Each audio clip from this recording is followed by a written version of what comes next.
지난 주일에 우리는 선교 헌신 서약을 했었죠. 아이들까지 한 130여 명이 선교 헌신 서약서를 제출했다고 들었습니다. 아직 못 내신 분들도 오늘 다시 받으니까 훨씬 많은 분들이 올해 선교 헌신 서약을 하시리라 생각을 하는데요. 여러분, 선교 헌신 서약서 작성하신 분들께 제가 여쭙습니다. 여러분들은 무엇 때문에 선교 헌신 서약을 작성하셨습니까? 반대로 선교 헌신 서약서를 내지 않으신 분들께도 제가 여쭙습니다. 여러분들은 무엇 때문에 선교 헌신 서약서를 제출하지 않으셨습니까? 내신 분들도 내지 않으신 분들도 각각의 충분한 이유와 사정이 있으리라 생각을 하는데, 선교 헌신 서약서를 냈다, 내지 않았다 하는 이것보다 훨씬 더 중요한 점을 오늘 우리가 말씀을 통해 생각을 해보고자 합니다. 그것은 우리의 정체성이 선교적 정체성이다라고 하는 점입니다. 오늘 설교 제목을 세상 속의 그리스도인이라고 정했는데요. 이 세상을 살아가는 그리스도인으로서의 우리의 선교적 정체성에 대한 이야기를 여러분들과 함께 나누기를 원합니다. 여러분, 정체성이 무엇입니까? 국어사전에는 어떤 존재의 변하지 않는 원래의 특성을 깨닫는 성질 또는 그 성질을 가진 존재라고 되어 있습니다. 연어가 강을 거슬러 올라가죠. 그리고 알을 낳고 죽습니다. 왜 그렇습니까? 연어는 왜 그렇게 할까요? 여러 가지 과학적인 이유를 들 수도 있겠지만 연어라서 그렇습니다. 그게 연어의 정체성이죠. 연어가 가지고 있는 변하지 않는 원래의 특성, 성질이기 때문입니다. 하나님이 연어를 그렇게 창조하셨기 때문에 연어는 강을 거슬러 올라가 알을 낳고 죽는 겁니다. 그러면 인간은 어떻습니까? 인간의 정체성은 무엇입니까? 창세기 1장 26절 말씀을 보면요, 이렇게 말씀합니다. 하나님이 이르시되 우리의 형상을 따라 우리의 모양대로 우리가 사람을 만들고 그들로 바다의 물고기와 하늘의 새와 가축과 온 땅과 땅에 기는 모든 것을 다스리게 하자 하시고, 인간은 모든 피조물들 가운데 유일하게 하나님의 형상, 하나님의 모양대로 지음을 받은 존재입니다. 생육하고 번성하여 이 땅에 충만하고 땅을 정복하며 모든 생물을 다스리라 라고 하나님의 명령을 받은 존재입니다. 하나님을 닮은 인간이 온 땅에 퍼져 모든 생물을 다스리며 살아갈 때에 이 땅을 살아가는 모든 피조물들은 그러한 인간들을 보면서 누구를 떠올리겠습니까? 하나님을 떠올리겠죠. 그러한 인간의 다스림을 보면서 누구를 떠올리겠습니까? 하나님의 다스림을 떠올리게 될 것입니다. 한 번은 제 사무실에, 제 책상에 저희 둘째 아들이 앉아 있었는데, 어떤 분이 제 사무실 문을 열고 들어와서 제 둘째 아들에게 인사를 했답니다. 전 줄 알고. 왜 그렇습니까? 둘째 아들이 저를 닮았기 때문이죠. 마찬가지로 하나님의 형상과 하나님의 모양대로 지음을 받은 인간은 하나님은 아닙니다만 하나님을 닮은 존재입니다. 그러한 인간이, 하나님을 닮은 인간이 하나님과 하나님의 다스림을 온 세상 가운데 나타내고 증거하는 존재로 하나님께서 인간을 창조하셨다라는 거예요. 그것이 하나님이 인간을 창조하신 인간의 정체성이다라는 겁니다. 그러한 인간이 하나님을 나타내는 존재가 아니라 스스로 하나님과 같이 되고자 범죄하였을 때, 그래서 하나님을 온전히 나타내지 못하는 상태가 되었을 때 그들은 에덴 동산에서 쫓겨나 세상 가운데로 들어가게 됩니다. 세상 가운데 살아가는 사람들 중에 하나님을 알고 하나님의 주신 정체성을 지키며 살아가는 사람들은 적었습니다. 소수였죠. 대다수는 하나님 보시기에 악을 행하였고 세상은 그러한 사람들의 죄악으로 가득한 곳이다라고 성경은 말씀하고 있습니다. 그러한 세상 가운데에서 하나님은 한 사람을 부르시는데 그 사람이 누구냐면 아브라함이죠. 창세기 12장 말씀을 보면은 1절부터 3절까지의 말씀 속에서 여호와 하나님이 아브라함에게 고향을 떠나 하나님이 지시할 땅으로 가라 말씀하십니다. 하나님은 아브라함으로 큰 민족을 이루고 그 이름을 창대하게 할 것이다 라고, 그러한 복을 주겠다라고 말씀을 하시는데, 복을 주시는 차원을 넘어서 아브라함이 복이 될 것이다 라고 말씀을 하세요. 하나님이 아브라함을 부르시고 복이 되게 하신 것에는 목적이 있었습니다. 그 목적이 무엇이냐면 땅의 모든 족속이 아브라함으로 말미암아 복을 얻게 되는 그것을 위해서 하나님은 아브라함을 부르시고 아브라함에게 복이 되게 하신 것입니다. 여기서 말하는 복은 세상에서 돈과 재물을 많이 얻게 되거나 건강을 얻게 되는 그런 복을 말하는 것이 아니라 구속적 복이죠. 갈대아 우르에서 하나님 없이 살던 아브라함이 하나님의 부르심을 받고 하나님과의 관계 안에서 살아가게 되는 그러한 구원을 얻은 것처럼 하나님은 이 땅의 모든 민족들이 죄악을 버리고 하나님을 모시고 살아가는 그 구원을 얻게 되기를 바라셨던 겁니다. 땅의 모든 족속으로 구원을 얻게 하는 것, 하나님을 모르고 하나님을 대적하는 이 세상 가운데에서 하나님을 나타내고 증거하는 것, 그로써 이 땅의 모든 사람들로 하나님의 구원을 받게 하는 것, 우리가 그것을 무엇이라고 부르냐면 선교라고 부르는 겁니다. 하나님이 아브라함을 부르심으로써 아브라함은 선교적 정체성을 갖게 된 것입니다. 아브라함만이 아니라 아브라함을 통하여서 이루어진 민족인 이스라엘도 바로 선교적 정체성을 가진 민족으로 하나님께서 부르신 것입니다. 그래서 하나님은 아브라함을 부르시고 언약을 맺으셨던 것처럼 애굽에 종살이하던 이스라엘 백성들을 애굽에서 건져내시죠. 그리고 시내산에서 그들과 언약을 맺으십니다. 이스라엘은 천하 만국의 모든 민족 가운데 택함을 받아 하나님의 백성이 되고요, 하나님은 그들의 하나님이 되십니다. 하나님께서는 출애굽기 19장에서 말씀하는 것처럼 그들을, 이스라엘 백성들을 하나님의 제사장 나라 거룩한 백성이 되게 하셨습니다. 하나님이 이스라엘로 하나님의 제사장 나라요 거룩한 백성이 되게 하신 목적은 무엇이냐면 그들 가운데 하나님께서 거하시며 다스리심을 나타내시고 그 민족 가운데 역사하시는 하나님을 통해서 하나님을 보게 함으로써 모든 민족들이 하나님께 돌아오게 되는 그것을 위해서였습니다. 아브라함에게 복이 되라고 복을 주신 것처럼 이스라엘 민족도 모든 민족들에게 구속적 복을 주시기 위해서 이들을 제사장 나라요 거룩한 백성으로 하나님께서 삼으신 것이죠. 이것이 이스라엘의 선교적 정체성입니다. 그런데 이스라엘 백성들이 이러한 정체성에 합당한 삶을 잘 살았습니까? 그러지를 못했습니다. 하나님의 택함을 받은 제사장 나라요 거룩한 백성으로서 오직 하나님만 섬기고 하나님이 주신 말씀을 청종하는 삶을 살았어야 되는데, 그래서 하나님을 사랑하고 이웃을 사랑하는 하나님의 율법을 지켜 행하는 삶을 온전히 살았어야 되는데, 그런데 오히려 가나안 땅의 여러 우상들을 받아들이고 하나님을 버리고 이웃들과의 관계에서 악을 행하는 그러한 일들을 저질렀습니다. 그렇게 하나님과의 언약을 깨트린 결과 하나님의 심판으로 바벨론 왕 느부갓네살의 공격을 받게 되고요, 결국은 멸망을 당하게 되기까지 된 겁니다. 그리고 그 과정 속에서 수많은 사람들이 바벨론으로 포로로 끌려가게 되는 것이죠. 그렇게 이스라엘이 선교적 정체성에 합당히 행하지 못하여서 땅을 잃고 포로로 끌려갔다고는 하지만, 그러나 하나님께서 하나님의 백성을 통하여서 선교적 정체성을 통해 모든 민족을 구원하고자 하시는 계획이 멈춘 것이 아닙니다. 하나님의 구원 계획은 계속해서 일어났습니다. 어떻게요? 포로로 잡혀간 이방 땅 가운데에서 소수 민족으로 살아가긴 하지만 여전히 하나님의 백성으로서의 정체성, 선교적 정체성에 합당한 삶을 살아가는 다니엘과 같은 사람들을 통해서 하나님은 계속해서 하나님의 구원 계획을 이루어 가신 것이죠. 세상에서 소수이지만 하나님의 백성의 삶을 살며 하나님을 모르는 세상 사람들에게 하나님을 나타내고 증거함으로 그들로 구원을 얻게 하는 그러한 사람들, 그들이 바로 세상 속의 그리스도인인 것입니다.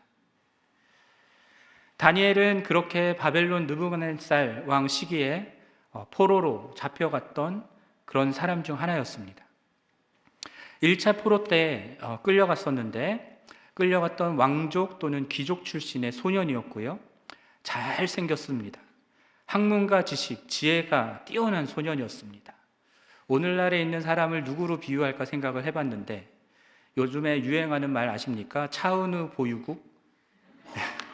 차은우와 같은 사람이 아니었을까 라는 생각도 해봅니다. 그래서 왕궁에서 섬길 사람, 소년들을 뽑을 때에 뽑혔던 사람이고요. 출신도 좋고 인물도 좋고 능력도 좋은 그러한 인재였습니다. 포로로 잡혀왔던 여느 이스라엘 사람들과 같이 이 다니엘도 바벨론 땅, 포로로 잡혀온 이 땅에서 나는 어떻게 살아야 할까 고민을 많이 했을 거라 생각을 합니다. 그가 여러 가지 선택지들을 생각했을 것 같아요. 먼저는 하나님의 바벨론의 모든 것들을 차단하고 자신을 고립시키는 것을 택했었을 수도 있습니다. 자신의 이스라엘 민족으로서의 정체성을 지키기 위해서 바벨론과의 접촉을 완전히 끊어버리는 것이죠. 만약 다니엘이 이 길을 택했다면 왕 앞에 서게 될 소년들을 뽑을 때에 왕의 음식과 포도주를 거부하는 차원에서 멈춘 게 아니라 아예 나는 왕을 섬기지 않겠습니다라고 거절했을 겁니다. 그렇게 함으로써 바벨론의 모든 것들과 접촉을 끊고 거부하고 자신을 시킨다면 그러면 자신의 정체성, 자신의 신앙의 순수성을 지킬 수는 있었겠지만 그러나 어떤 일이 일어납니까? 이방 민족들과의 분리가 일어나는 거죠. 이방 민족들과의 접촉이 없어지는 겁니다. 그러면 어떻게 됩니까? 그들에게 하나님을 나타내고 증거할 수 있는 선교적 정체성 또한 잃어버리게 되는 것입니다.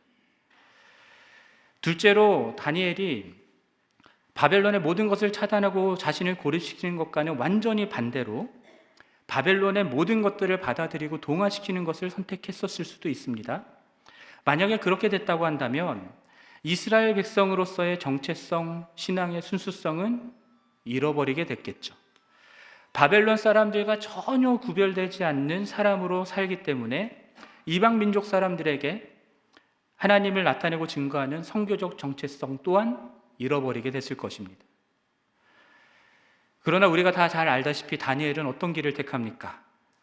모든 것을 거부하고 스스로를 고립시키는 것도 아니고 바벨론의 모든 것들을 받아들이고 동화되는 것도 아닌 제3의 길을 택하죠. 바벨론 땅에 정착하여 잘 살면서도 하나님의 백성으로서의 선교적 정체성을 지키는 삶을 살았던 겁니다. 예레미야서 25장과 29장 말씀을 보면은 이스라엘의 바벨론 포로 생활이 70년으로 끝날 것이다라고 하는 말씀이 있습니다. 70년이 지나면 다시 하나님께서 이스라엘 백성들로 돌아오게 할 것이다라는 말씀이 있어요. 그러면서 예레미야서 29장 5절부터 7절 말씀에서 무엇을 말씀하냐면 그들이 그 땅 가운데서 바벨론 포로로 끌려간 땅에서 어떻게 살아야 되는지를 말씀하시는데 먼저 5절과 6절 말씀을 보면 이렇습니다. 그들이 포로로 잡혀간 땅에서 집을 짓고 텃밭을 만들고 그 열매를 먹으며 살라고 말씀하시는 거예요. 아내를 맞이하여 가정을 꾸리고 자녀를 낳아서 많이 번성하며 살라고 말씀하십니다. 정착해서 그 땅 가운데서 정착해서 살라고 하는 거죠. 그러면서 무엇을 말씀하시냐면 예레미야서 29장 7절 말씀입니다. 이것은 우리가 함께 읽어보도록 하겠습니다. 시작. 너희는 내가 사로잡혀가게 한 그 성읍의 평안을 구하고 그를 위하여 여호와께 기도하라. 이는 그 성읍이 평안함으로 너희도 평안할 것임이라. 하나님이 이스라엘 백성들로 하여금 사로잡혀가게 한 것이다 라고 말씀을 하시죠. 이스라엘이 범죄하여 심판을 받은 것이기도 하지만 사실은 그 일을 통하여서 하나님은 가나안 땅에 정착해 있던 이스라엘 백성들을 들어서 바벨론이라고 하는 이방 민족 가운데 살게 하신 것입니다. 그리고 하나님이 그들로 살게 하신 그 땅 성읍, 이방 민족들과 함께 거하고 있는 그 성읍의 평안을 위하여 기도하라라고 말씀하시는 거예요. 여러분, 포로로 잡혀간 곳에서 자기 나라를, 내 나라를 멸망시킨 이방 민족들을 저주하고 적대하며 살아도 시원치 않을 판에 하나님께서는 그들의 평안을 구하는 자로 그 땅에서 살아가라라고 말씀하고 계신 거예요. 그렇게 기도할 때에 하나님이 그 기도에 응답하시겠죠. 그렇기 때문에 그 성읍에 평안을 주시겠다 말씀하시는 거고요. 그로 말미암아서 이스라엘 백성들도 하나님이 주시는 평안 가운데 살아가게 될 것이라고 말씀하십니다. 그렇게 이방 민족들과 더불어 살아가는 가운데 하나님을 그 땅 가운데 사람들에게 나타내고 증거하는 삶을 살라 하시는 것이죠. 하나님의 다스림 아래 평안을 누리는 그 삶을 그 땅 가운데 증거하며 살라고 말씀하시는 겁니다. 하나님의 백성의 선교적 정체성에 합당한 삶을 살라고 말씀하시는 거예요.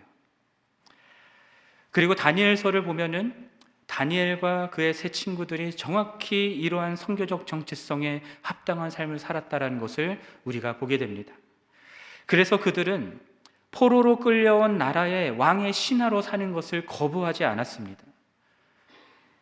다니엘의 세 친구들은 지방을 다스리는 그러한 자로 임명을 받았고요. 다니엘은 바벨론의 지혜자 중 한 사람으로 나중에 박수장까지 됩니다. 그러나 그렇게 이방 땅에 정착해서 살기는 하지만 그러나 그들은 뜻을 정하여 왕의 음식과 포도주로 자신을 더럽히지 않기로 하기도 하고요. 왕이 세운 금신상에게 절하지 않는 것을 선택하기도 하고요. 그리고 하나님이 주시는 지혜로 바벨론 왕과 신하들 백성들 앞에서 지극히 높으신 하나님이 사람의 나라를 다스리며 그의 뜻대로 누구든지 그 자리에 세우시는 분이심을 증거하는 삶을 살았던 것입니다. 오늘 본문에서도 마찬가지죠. 오늘 본문 속에서도 1절부터 3절까지의 말씀을 보면은 바벨론이 망합니다. 그리고 메대와 바사 왕국이 세워지는데 새로운 제국에서도 온 나라를 다스리는 3명의 총리 중 1명으로 다니엘이 세워집니다. 그리고 총리들과 고관들 가운데 가장 뛰어난 자라고 인정을 받게 되죠. 그래서 다리오 왕이 그로 전국을 다스리게 하려 하였습니다. 이렇듯 다니엘은요, 이방 민족의 땅으로 포로로 끌려간 사람이었지만 그 땅의 깊숙한 곳까지 들어가서 세상 한복판에서 삶을 살았던 사람이었습니다. 그러자 총리와 고관들이 시기질투를 하게 되죠. 그래서 4절 말씀을 보면은 다니엘을 끌어내리고자 하는 시도들이 있었는데 아무리 해도 국사와 관련해서는 다니엘을 고발할 근거가 없는 겁니다. 그가 충성되어서 아무 그릇됨도 없고 아무 허물도 없이 생활했기 때문입니다. 그는 포로로 끌려온 사람이었지만 자신이 정착한 그 나라, 자신이 일하는 그 일에 있어서는 정말 충성을 다했던 사람임을 우리가 볼 수 있어요. 포로라고 적대감을 가지고 그 나라 일이면 아무렇게나 되라고 대충 마음대로 아무렇게나 일할 수도 있었겠지만 그는 자신이 하는 일에 있어서 조금의 그릇됨도 없고 허물도 없을 만큼 정직하고 성실하며 탁월하게 일했던 사람이었습니다. 단 하나 그의 허물을 찾을 수 있다면 이방신이 아닌 하나님을 믿고 섬긴다라는 것밖에 없었어요. 그래서 5절 말씀을 보면은 다니엘을 고발하던 사람들이 하나님의 율법에서 근거를 찾지 못하면 다니엘을 고발할 수가 없겠다라고 하는 그 말을 하는 겁니다. 그래서 다니엘을 끌어내리고자 그들이 찾아낸 방법이 7절과 8절에서 나오는데요. 모든 총리와 지사와 총독과 법관과 관원들, 나라 일 하는 모든 사람들이 다 동원됐습니다. 그들이 논의해서 다리오 왕에게 하나의 법령을 구하는데요.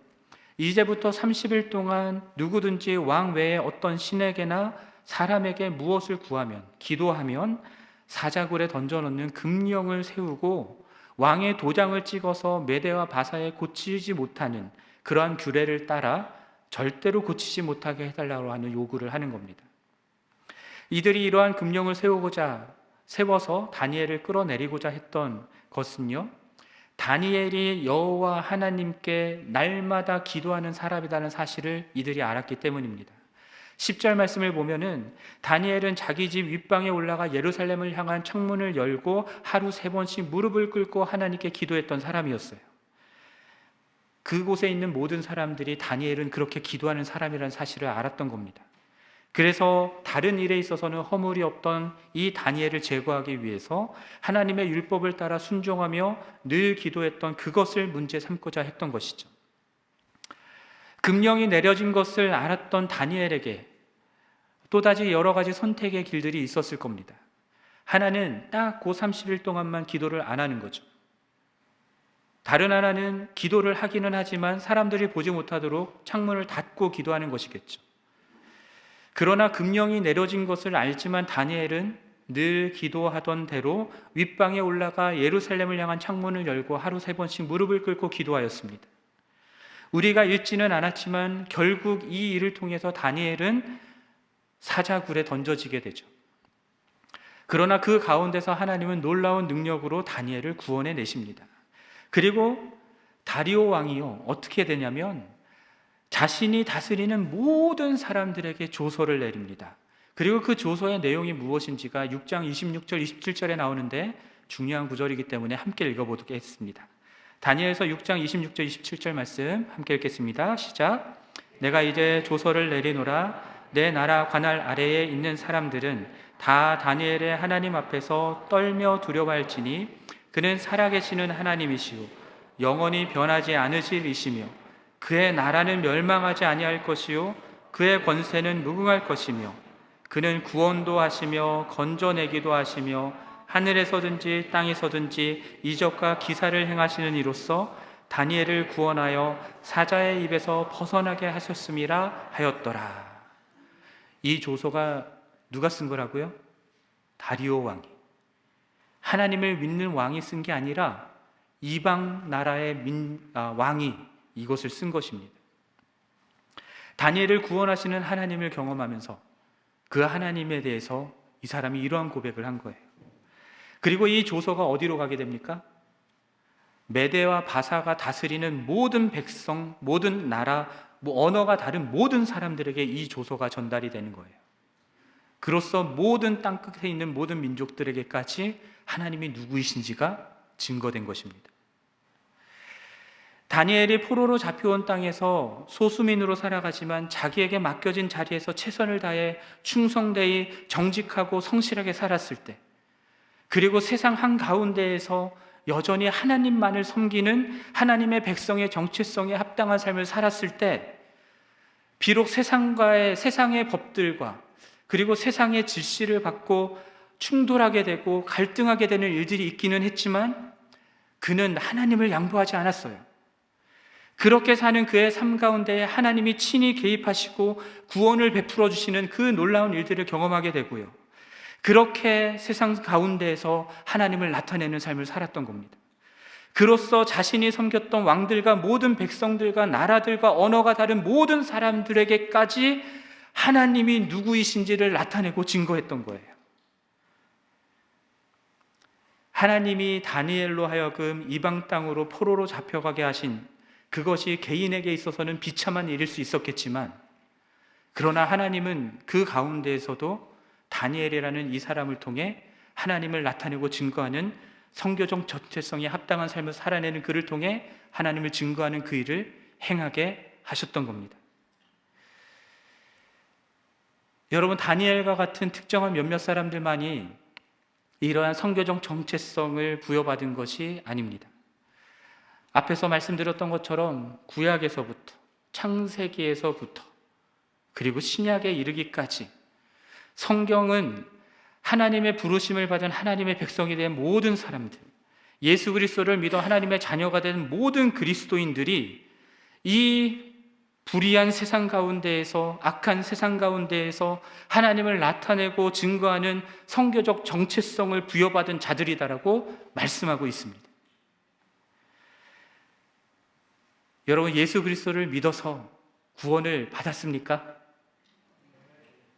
안 받았습니까? 하나님이 여러분들에게 은혜를 주셔서 예수 그리스도를 믿고 구원을 얻게 하신 그 이유와 목적, 그것이 무엇입니까? 여러분들을 통해서 이 세상에 하나님을 알지 못하는 수많은 사람들이 하나님을 알게 되고 믿게 되어 구원의 복을 받게 하기 위함입니다. 하나님이 우리를 너무 사랑하셨죠. 그래서 죄와 사망의 권세 아래 고통하며 살아가는 우리를 구원하여 주셨습니다. 그래서 너무 사랑해서 우리를 구원해 주셨다, 이걸로 끝나는 게 아니에요. 우리를 사랑해서 구원해 주셨을 뿐만 아니라 그렇게 구원의 복을 받은 우리를 통하여서 온 세상의 모든 민족들이 우리처럼 하나님의 구원을 받게 하기 위해서 예수 그리스도를 보내주셨고 우리들을 구원하여 주신 것임을 기억하시기를 바랍니다. 그러므로 여러분, 검면합니다. 우리들은요, 그리스도인들은요, 세상으로부터 분리되고 고립된 채로 살아가서는 안 되는 사람들입니다. 세상 가운데 더 깊이 들어가야 됩니다. 세상 한복판에서 살아갈 사람들입니다. 교회에 와서만 그리스도인으로 살아가는 자들이 아니라 세상 한가운데에서 그리스도인으로 살아가야 될 자들입니다. 이단 사이비들은 말세의 때이기 때문에 너희들이 세상에 가지고 있는 모든 것들 다 팔아다 가지고 그거 가지고 와서 우리끼리 모여 살자라고 얘기하잖아요. 세상과 분리되고 고립된 구원의 방주와 같은 지역을 정해놓고 그곳에 와서 살아야 구원을 받는다라고 말하잖아요. 그렇지 않아요. 그건 하나님의 뜻이 아닙니다. 틀렸습니다. 그런 이단 사이비들이 생각하는 것처럼 악한 세상에서 우리의 신앙이 오염되지 않도록 하는 그런 명목하에 세상과 분리되어 우리들이 살아간다면 우리는 우리의 신앙의 순수성을 지킬 수 있다 생각하겠지만 사실상 하나님이 우리를 구원하여 주시고 우리를 부르신 선교적 정체성을 잃어버리는 거예요. 반대로 우리들은 세상에 동화된 채로 살아가서는 안 되는 사람들입니다. 세상과 구별되지 않는 맛을 잃은 소금과 같은 그리스도인들은 사람들의 발에 밟힐 뿐이다라고 말씀하시잖아요. 그러한 그리스도인들을 통해서 하나님은 하나님으로서 나타나고 증거될 수가 없습니다. 여러분, 세상 사람들에게조차 손가락질 받는 윤리 도덕적인 문제들에 있어서 자신이 없는 교회들이 말하고 있는 하나님, 그 하나님을 세상 사람들이 왜 믿겠습니까? 여론조사를 하면은 기독교가 다른 종교들보다 신뢰도가 떨어져요. 제일 떨어진대요. 그렇게 신뢰할 수 없는 기독교인들이 믿는 하나님을 세상 사람들이 뭐하러 믿겠습니까? 하나님을 믿는다라고 하는 그리스도인들조차 세상의 복을 구하고 찾고 있는데 물질의 복과 건강의 복과 같은 그러한 것들을 보장해주는 세상의 우상들을 섬기지 굳이 왜 구원의 복을 준다고 하는 하나님을 믿겠습니까?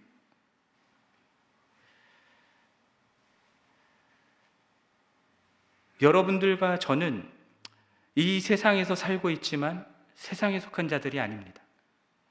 하나님으로부터 부름을 받은 하나님의 자녀이고 하나님의 백성이며 그러나 우리의 시민권은 하나님 나라에 있는 것입니다. 이 세상에 있지 않습니다.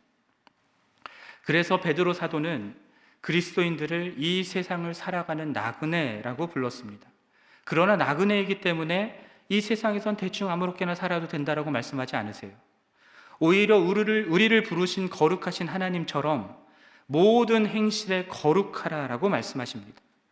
베드로전서 1장 17절 말씀에서 외모로 보지 않으시고 각 사람의 행위대로 판단하시는, 심판하시는 하나님을 우리의 아버지로 모셨기 때문에 나그네로 살아가는 이때를 두려움으로 살아야 된다라고 말씀하고 계세요. 포로된 이스라엘을 바벨론으로 보내신 분이 하나님이시라고 말씀을 드렸잖아요.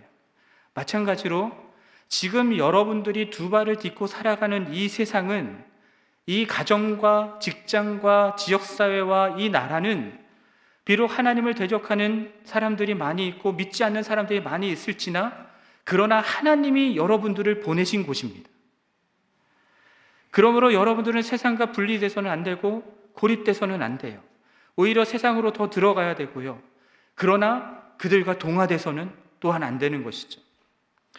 그곳에서 우리는 다니엘이 그러했던 것처럼 세상 사람들이 하나님을 믿는다라는 것 외에는 도저히 흠을 찾을 수 없을 만큼 정직하고 성실하게 충성되이 살아야 되는 겁니다. 악을 저지르라는 말이 아니라 우리에게 맡겨진 일들에 있어서 그렇게 충성되이 살아야 된다라는 거예요. 우리는 세상의 왕을 섬기는 자들이 아니라 세상의 왕들까지도 다스리시는 하나님을 우리의 왕으로 모시고 주인으로 모시고 살아가는 자들이기 때문입니다. 다니엘처럼 탁월한 능력으로 외모로 성공적인 위치에 올라가야 한다라고 말씀드리는 게 아니라 여러분들이 어디에 있든 무엇을 하든 우리의 주인 되신 하나님이 우리를 보내신 그 자리에서 하나님의 임재 가운데 그 누구보다도 정직하고 성실하게 살아내시기를 권면드리는 겁니다. 그렇게 그 자리에서 여러분과 함께 살아가는 많은 사람들에게 복이 되라고 여러분들을 구원하셨고 여러분들을 보내신 것입니다.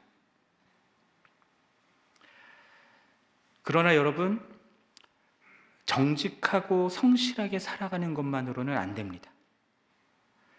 하나님을 알지 못하는 세상의 수많은 사람들이 우리보다 더 정직하고 성실하게 살아갑니다. 정직하고 성실한 삶에 더해서 필요한 것이 있습니다. 그것이 무엇이냐면 말씀과 기도의 삶입니다. 다니엘은요, 어려서부터 하나님의 말씀을 알고 율법을 지켜 행하는 사람이었습니다. 그렇기 때문에 10대 소년으로 어렵게 포로로 끌려온 그 자리에서도 왕의 음식과 포도주로 자신을 더럽히지 않겠다라고 결단을 하고, 그리고 80평생이 될 때까지 율법을 따라 습관적으로 기도하며 살았던 것입니다. 그는 하나님의 말씀을 읽고 묵상하는 사람이었어요. 9장 말씀을 보면, 다니엘서 9장 말씀을 보면은 다니엘이 다리오 통치 원년에 선지자 예레미야의 책을 읽었다라고 하는 기록이 나옵니다. 선지자 예레미야의 책을 보니까 예루살렘의 황폐함이 70년 만에 끝난다라고 했던 그거를 발견하게 된 거예요. 이방 땅에 있은 지 오래된 사람입니다. 하지만 선지자 예레미야의 말씀을 찾아 읽을 만큼 그는 말씀을 갖가지 했던 사람이라는 사실을 우리가 알 수 있습니다. 그는 하나님의 말씀을 읽고 묵상했을 뿐만 아니라 철저히 믿었던 사람이에요. 그랬기 때문에 선지자의 말씀을 통해서 하나님의 뜻이 무엇인지를 발견하자마자 그가 했던 일이 무엇이냐면 금식하며 베옷을 입고 기도하는 일을 했습니다. 그냥 선지자의 말이고 믿지 않았으면 그렇게 하지 않았겠죠. 하지만 하나님의 말씀이 이루어질 것을 믿는 사람이었기 때문에 그는 그 말씀이 이루어지기를 위하여서 이스라엘의 죄를 회개하며 기도했던 것입니다. 그리고 그는 평생에 기도하는 사람이었어요. 우리가 앞서 생각해 보았던 것처럼 왕의 진미를 거부하고 살았던 그 이후부터 다니엘은요, 위기의 순간마다 함께 기도했습니다. 친구들과 함께 기도하고 개인적으로도 기도하고, 그럴 때마다 하나님께서 주시는 놀라운 지혜로, 놀라운 능력으로 하나님을 드러내고 나타낼 수 있었던 거예요. 그는 습관적으로 매일 하루 3번씩 기도했을 겁니다. 동시에 그는 기도하는 것에 생명을 걸었던 사람이죠. 오늘 본문 속에서 나오는 거잖아요. 사자굴에 던져지는 것을 알면서도 예루살렘을 향한 문을 닫지 아니하고 기도하는 것을 멈추지 아니하고 하나님 앞에 무릎 꿇고 하루 3번 기도했던 사람이 다니엘이잖아요. 그렇게 기도하는 사람이었기 때문에 하나님은 다니엘에게 놀라운 하나님의 섭리와 하나님의 뜻들을 나타내십니다. 그것이 7장 이후로 나오는 그런 놀라운 그 묵시가 되는 것이죠. 그리고 그 가운데에서 예수 그리스도를 그리스도인 인자에 대한 말씀까지 나오게 되는 것입니다. 그가 드리는 기도에 있어서 놀라운 것 중에 하나는 오늘 본문 10절에 나옵니다. 10절 마지막 부분에 그가 기도한 내용이 무엇입니까? 하나님께 감사했다라고 말씀합니다. 포로로 잡혀와서 예루살렘을 향해 기도하는 그의 마음에는 예루살렘의 회복을 바라는 소원이 있었을 것이고요. 그러나 여전히 이방 땅 가운데에서 살아가고 있고 예루살렘의 회복은 일어나지 않는 것 같은 이 안타까웠고 비통한 상황 가운데에서 하나님을 향하여서 원망하고 불평할 수 있었을 텐데 다니엘은 오히려 감사하며 기도했다라는 거예요. 왜일까 생각을 해보면 눈에 보이는 현실은 여전히 이방 땅에서 소수민족으로 살아가며 온갖 부당함과 어려움을 겪고 있지만 그러나 그는 그 너머에 있는 것들을 볼 수 있었던 겁니다. 바벨론뿐만이 아니라 이 땅의 모든 나라를 다스리고 계신 하나님을 볼 수 있었던 것이고요. 지극히 높으신 하나님이 온 세상을 다스리고 있다라는 이 믿음이 있었기 때문인 거예요. 이 믿음이 어디에서 왔겠습니까? 말씀을 통해서 기도 가운데 온 것이라 저는 믿습니다. 말씀을 통해서 기도를 통해 하나님은 다니엘은 세상 너머를 다스리고 계신 하나님을 보는 믿음을 가질 수 있었던 것이고요. 눈에 보이지 않는 하나님이 계시고 눈에 보이지 않지만 그분이 다스리는 나라가 이 세상 가운데 지금 반드시 이루어질 것이다라는 믿음을 가질 수 있었던 거예요. 그랬기 때문에 인내하면서 감사하며 기도할 수 있었던 것입니다. 그 믿음은 말씀과 기도가 어우러지는 그 삶 가운데에서 하나님만을 신뢰하며 살아가도록 인도했을 것이고요.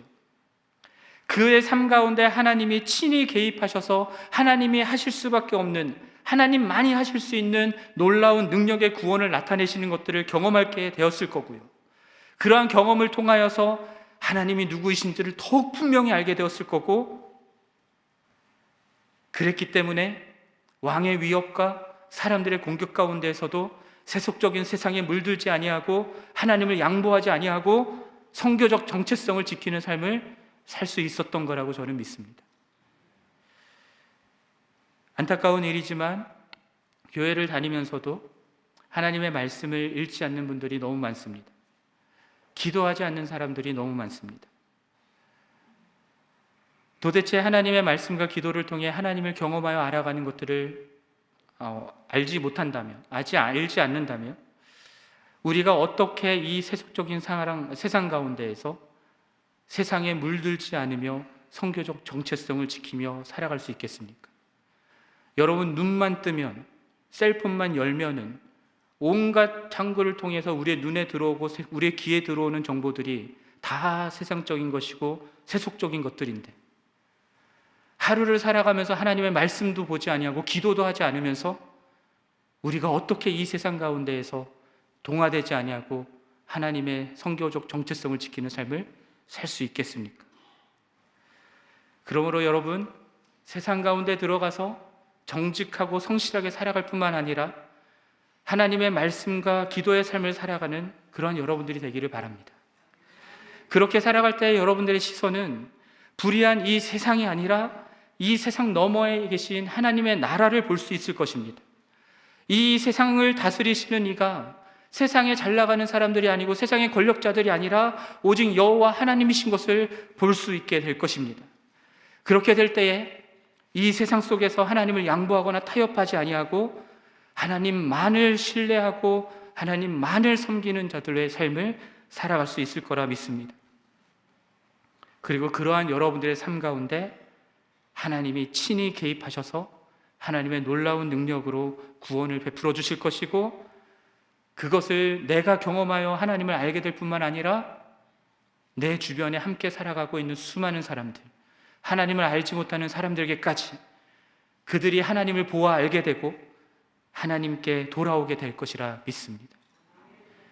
여러분, 그렇게 예수 그리스도가 다스리시는 그 마지막 날이 올 때까지 우리가 보냄받은 그 자리에서 하나님이 우리에게 맡겨주신 선교적 정체성에 합당한 삶을 살아내시기를 바라고, 그러한 여러분과 우리 교회를 통해서 우리 주변에 있는 많은 사람들, 이 땅에 있는 많은 민족들이 주님께 돌아오게 되는 그 은혜가 있기를, 그 역사가 일어나기를 우리 주님의 이름으로 간절히 축원합니다.